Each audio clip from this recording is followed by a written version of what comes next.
Assalamualaikum warahmatullahi wabarakatuh. Perkenalkan, saya Priska Lia Anggraini, NPM 20211167, Fakultas Hukum Universitas Bandar Lampung, Angkatan 2020. Di sini saya akan menjelaskan materi tentang kode etik.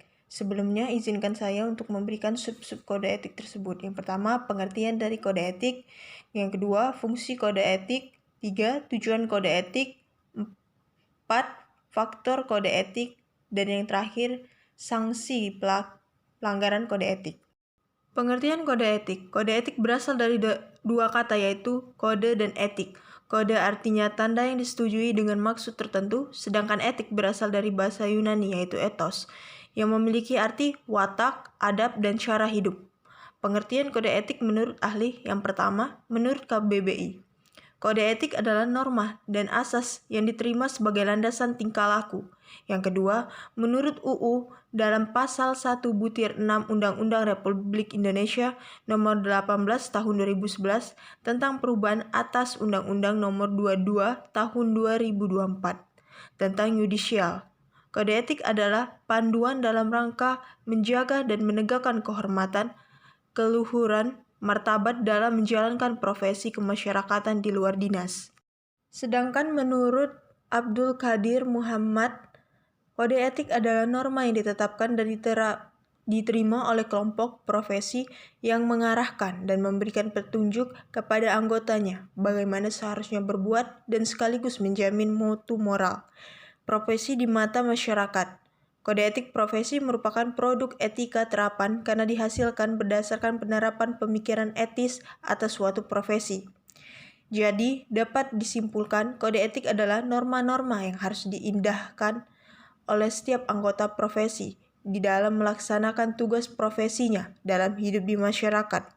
Norma tersebut berupa anggota profesi dan larangan, yaitu ketentuan-ketentuan tidak boleh diperbuat oleh mereka, melainkan tingkah laku anggota profesi pada umum. Prinsip kode etik, seseorang yang berprofesional harus mau bertanggung jawab dengan dampak yang timbul dari profesi tersebut, khususnya dengan orang-orang yang sekitarnya. Prinsip ini menuntut agar seseorang mampu menjalankan profesinya tanpa merugikan orang lain, khususnya orang yang bersangkutan dengan profesi tersebut. Prinsip-prinsip otonomi didasari dari kebutuhan seseorang profesional untuk diberikan kebebasan sepenuhnya untuk menjalankan profesinya. Seseorang profesional juga dituntut untuk memiliki komitmen untuk menjadi kepentingan profesi di dirinya dan masyarakat. Sifat kode etik. Kode etik juga memiliki sifat. Yang pertama, singkat. Yang kedua, jelas dan konsisten, masuk akal, dapat diterima, praktis dan dapat diterima, komprehensif dan lengkap, dan yang terakhir positif dan profesinya. Dari kode etik. Kode etik juga memiliki fungsi antara lain: 1. Sebagai sarana kontrol sosial. 2. Menghubungkan nilai dan norma dengan pelayanan keprofesian. 3. Pencegahan campur tangan dari pihak yang dapat merugikan. Keempat, pencegahan kesalahpahaman dan konflik. Yang kelima, memberikan pedoman bagi setiap anggota profesi tentang prinsip profesionalitas yang digariskan. 6. Sarana kontrol sosial bagi masyarakat atau profesi yang bersangkutan.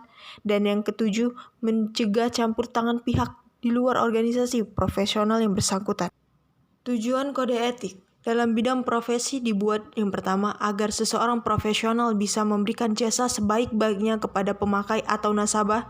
Yang kedua, meningkatkan mutu profesi. Yang ketiga, menentukan baku standar dirinya sendiri. Yang keempat, meningkatkan pengabdian pada anggota profesi. Yang kelima, melindungi perbuatan dari tindak profesional. Yang keenam, memelihara lingkungan profesi yang kondusif. Tujuan suatu profesi yaitu menjaga dan memelihara kesejahteraan para anggota, meningkatkan pengabdian anggota profesi, dan meningkatkan mutu profesi serta untuk meningkatkan organisasi profesi. Adapun faktor-faktor kode etik yang mempengaruhi pelanggaran kode etik. Beberapa faktornya terdiri dari: yang pertama, alasan ekonomi kebutuhan individu, misalnya korupsi. Yang kedua, tidak ada pedoman area, abu-abu, sehingga tak ada panduan. Yang ketiga, perilaku dan kebiasaan individu atau kebiasaan yang terakumulasi dari dikoreksi. Yang keempat, lingkungan tidak etis, pengaruh komunitas. Yang kelima, perilaku orang yang ditiru, efek primordialisme, yang kebablasan. Yang keenam, sanksi pelanggaran etika. Yang ketujuh, sanksi sosial skala relatif kecil, dapat dipahami sebagai kesalahan yang dapat dimaafkan. Yang kedelapan, sanksi hukum skala besar. Artinya, jika hukuman tersebut sangat fatal, maka merugikan hak pihak lain. Hukumannya berupa pidana menepati prioritas utama dan diikuti oleh hukuman perdata. Penetapan kode etik. Kode etik hanya dapat ditetapkan oleh organisasi, perikatan, atau perkumpulan suatu profesi untuk para anggotanya. Penetapan kode etik tidak boleh dilakukan secara perseorangan, melainkan harus dilakukan oleh orang yang atas nama anggota profesi. Maka, kode etik dilakukan oleh orang yang atas nama profesi, maka kode etik dari organisasi hanya akan mempunyai kekuatan dalam menegakkan disiplin di kalangan profesi tersebut tergabung dalam suatu organisasi profesi tersebut. Secara otomatis, suatu organisasi atau ikatan profesional dapat dijalankan secara murni dan baik. Karena setiap anggota profesi yang melakukan pelanggaran yang serius terhadap kode etik. Sanksi pelanggaran kode etik. Yang pertama, 1. Mendapatkan peringatan. Si pelaku mendapatkan peringatan halus.